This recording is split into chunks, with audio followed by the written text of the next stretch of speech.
Hello guys, कैसे आप सब। उम्मीद करते हैं आप लोग अच्छे ही होंगे और आप लोगों की प्रिपरेशन स्टार्ट हो चुकी होगी। इस वर्ष आपको करना क्या है, topic wise, chapter wise, subject wise आपको प्रिपरेशन करनी है और आपको टाइम टेबल बना लेना है कि कितने समय में हमें कितनी तैयारी करनी है, क्योंकि क्लास 9 तक आप स्कूल में पेपर दे रहे हैं। इस बार आपका सेंटर कहीं और जाएगा और आपकी प्रिपरेशन भी उसी तरीके से होनी चाहिए। चलिए हिंदी का एक टॉपिक लेते हैं, जयशंकर प्रसाद का जीवन परिचय, जो हमारे लिए महत्वपूर्ण है। इस तरीके से काफ़ी आपको जीवन परिचय तैयार करने होंगे ताकि आप वहाँ पे क्वेश्चन पेपर में इसका आंसर दे सकें। सबसे पहले हमें देखना है जयशंकर प्रसाद का जीवन परिचय। जयशंकर प्रसाद इन्होंने क्या किया, जीवन परिचय इनका क्या है, किस तरीके से इनका रहन सहन था, हिंदी में इनका कितना योगदान रहा, इन चीज़ों पर हम बात करेंगे। सबसे पहले इनकी जन्म तिथि हमें पता होनी चाहिए। जन्म तिथि कहीं कहीं पर आपको 1889 देखने को मिलेगा, कहीं कहीं पर 1890 देखने को मिलेगा। इस तरीके से भाई आपको देखने को मिलेगा, ठीक है, 1889 या 1890। चलिए अब इनके स्थान की बात कर लेते हैं। इनका स्थान कहाँ था, काशी उत्तर प्रदेश में। इन्होंने उत्तर प्रदेश में ही अपने यहाँ ही जन्म लिया हुआ था। और इनके पिता की बात करेंगे, इनके पिता का नाम था देवी प्रसाद। पिता का नाम देवी प्रसाद था, लेकिन माता का नाम बहुत लोग नहीं जानते। फिर भी मैं आप लोगों को बताऊंगा। इनकी जो माता थी उनका नाम था मुन्नी देवी। इनकी माता का नाम मुन्नी देवी था। इसको नोट कर लीजिएगा कहीं पर ताकि याद रहे। जब हम मृत्यु की बात करते हैं, इनकी मृत्यु कब हुई थी, 1937 ईस्वी में। कब मृत्यु हुई थी, 1937 ईस्वी में। अगर हम बात करें कि भाई जन्म मृत्यु सन बहुत सारे हो जाएंगे, हम याद कैसे करेंगे, इसको भी एक शॉर्ट वीडियो में हम लेकर आएंगे। बट अभी के लिए मैं आपको बता दूं, इनका टोटल देखिए यहाँ पर 1937, यहाँ पर आप देख सकते हैं इनका डिफरेंट कितना है, ये कितने साल जिए। सबसे पहले तो यहाँ पर 1900 करने के लिए 10 ऐड करने पड़ेंगे और उसके बाद यहाँ पर 37, मतलब 37 और 10 47 ईयर, 47 वर्ष इनका जीवन काल रहा। सिर्फ आपको जन्म पता होना चाहिए, 1890 ईस्वी में इनका जन्म हुआ था और 47 वर्ष की आयु में इनका निधन हो गया था। 1890 में जैसे आप 47 ऐड करेंगे, इनका निधन आपके सामने निकल के आ जाएगा 1937 ईस्वी में। अब बात कर लेते हैं इनकी प्रमुख रचनाएं कौन सी थी। प्रमुख रचनाएं आपको पता होनी चाहिए। क्वेश्चन बनता है ऑब्जेक्टिव क्वेश्चन, चंद्रगुप्त, स्कंदगुप्त, तितली, इंद्रजाल और छायावादी युग के ये लेखक थे। ये किस युग के लेखक थे, ये भी क्वेश्चन बन सकता है, तो वहां पर आप लिख सकते हैं ये छायावादी युग के लेखक थे। चलिए नेक्स्ट पे हम लोग बात करते हैं। नेक्स्ट अब बात करेंगे कि जीवन परिचय इनका कैसे लिखना है जिससे हमें एग्जामिनर काफ़ी अच्छे नंबर दे सके। यहाँ पर जीवन परिचय की हम लोग बात करते हैं। जीवन परिचय हेडिंग डाल देंगे, उसके बाद हम लोग लिखना चालू कर देंगे। लिखना क्या रहेगा, प्रसाद जी का जन्म कहाँ हुआ था, काशी में। काशी कहाँ है, उत्तर प्रदेश में। सुंगनी साहू नामक परिवार में हुआ था। और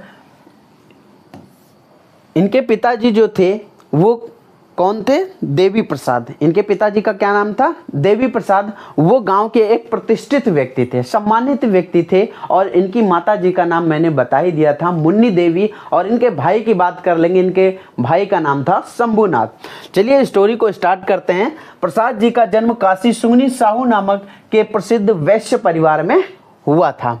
और इनका जन्म कब हुआ था, 30 जनवरी 1889 ईस्वी में, या लिख सकते हो 1890 ईस्वी में। अब इनके पिताजी का नाम लिखना है। इनके पिताजी का नाम था देवी प्रसाद, जो कि मैंने पहले ही बता रखा था। और माता जी का नाम था मुन्नी देवी।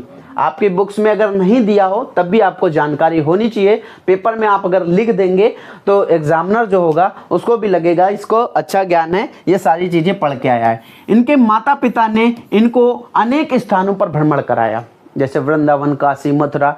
इस तरीके से इनके माता पिता ने अनेक स्थानों पर भ्रमण कराया।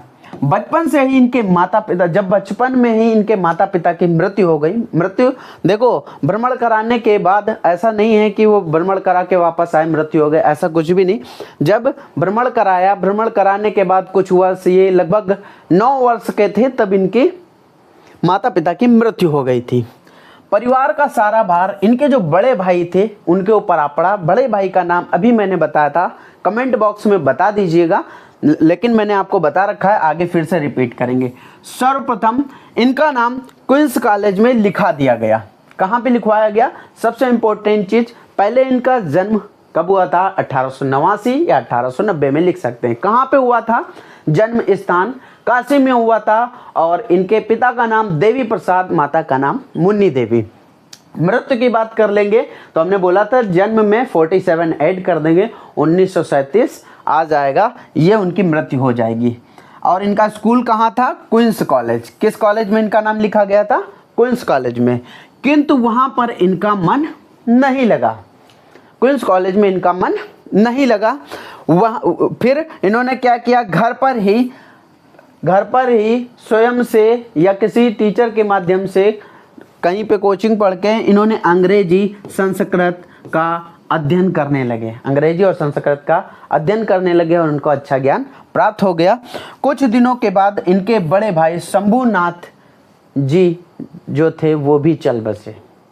देखिए थोड़ी सी इसमें समस्याएं क्या हैं कि इनके जीवन में हुआ क्या था।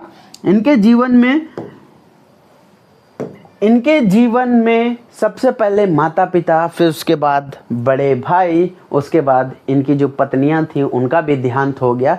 इनके जीवन से हमें कई चीज़ें सीखने को मिलती हैं, इसी वजह से ये भाई टॉपिक बना हुआ है। ऐसा नहीं है कि जीवन परिचय पूछ लिया गया इनसे क्या हमें सीखने को मिलता है, किन तरीके से किस सिचुएशन में हमको डाल दिया जाएगा, इसका निष्कर्ष कैसे निकालना है, कैसे जयशंकर प्रसाद जी ने निकाला, वो भी आप देख सकते हैं। लेकिन इनकी जो समस्याएं थी वो बढ़ती ही चली गई, ठीक है। उसके उपरांत ये बीमार भी हो गए, फिर इनका देहांत हो गया था। खैर आगे देखते हैं। अब जब इनका बड़ा भाई उसका देहांत हो गया तो सारा भार प्रसाद जी के ऊपर आज पड़ा। अब प्रसाद जी भी सोच रहे थे कि अगर हमारा जीवन इस तरीके से रहेगा तो हम कैसे आगे चलेंगे। इन्होंने क्या किया? इन सब चीज़ों को सोचते हुए इन्होंने शादियां की। 3 शादी एक साथ नहीं की थी, 3 शादी एक साथ नहीं की। पहली शादी की, शादी करने के उपरांत कुछ समय के बाद, 1-2 साल के बाद इनकी पहली पत्नी की मृत्यु हो गई। दूसरी शादी की, दूसरी शादी करने के बाद दूसरी पत्नी की भी मृत्यु हो गई। फिर इन्होंने सोचा एक और शादी क्यों ना कर ली जाए, तीसरी शादी की, उसकी भी मृत्यु हो गई। किंतु तीन ही पत्नियों का असामयिक मृत्यु हो गई। मतलब किस कारणवश हुई, क्या बीमारी थी, उन चीज़ों को डिटेल में जानेंगे अगर समय मिला।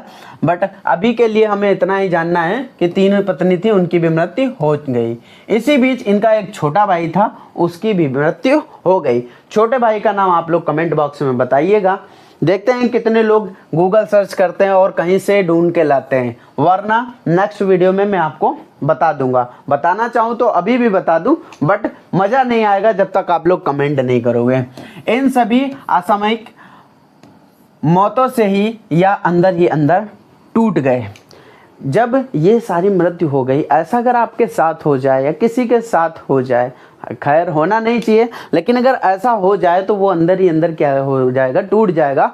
टूटने के बाद वो चिंता और संघर्ष, चिंता और जो भी जीवन चल रहा है उससे जीने में उसको मज़ा नहीं आएगा और वो अंदर ही अंदर क्या हो जाएगा? उसका स्वास्थ्य बहुत ही खराब हो जाएगा। इसी तरीके से जयशंकर प्रसाद जी को भी बहुत सारी परेशानियों का सामना करना पड़ा, जिससे उनका स्वास्थ्य खराब हो गया। क्षय रोग से पीड़ित होने के कारण 15 नवंबर, किस तारीख को? तारीख याद रखना, लिख दोगे तो बहुत अच्छा लगेगा और एग्जामिनर नंबर भी देगा। 15 नवंबर 1947 को 47 वर्ष की आयु में इनका निधन हो गया।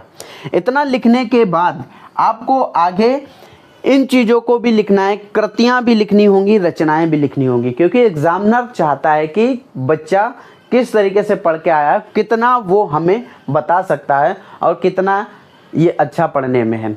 सारी चीज़ें देख के वो नंबर देता है। तो भाई जैसा मैं आपको बताऊं वैसे ही आप यहाँ पर कीजिएगा, ताकि आप देख सकते हैं कि मैंने पोस्ट बहुत सारी की हैं और बहुत सारे हमारे चैनल हैं, वहाँ पे आप देख सकते हो किस तरीके से हम डिटेल से आपको सारी चीज़ें बताते रहे हैं और अच्छे नंबर सभी के हर वर्ष आते रहे।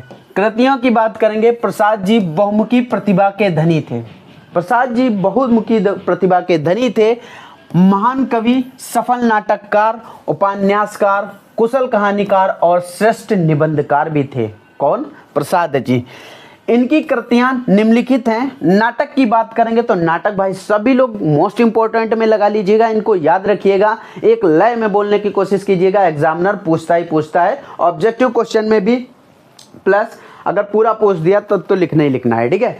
तो यहाँ पर हम बात करेंगे चंद्रगुप्त, स्कंदगुप्त, अजातशत्रु, दुष्रानी, जन्मेजय, नागयज्ञ, करुणालय, इस तरीके से चंद्रगुप्त, स्कंदगुप्त, अजातशत्रु, दुष्रानी, उसके बाद विशाखा, राजश्री, कामना, जन्मेजय, नागयज्ञ, करुणालय, एक घूट है ये, यहाँ पर इसको एक घूट कर लीजिएगा, ठीक है।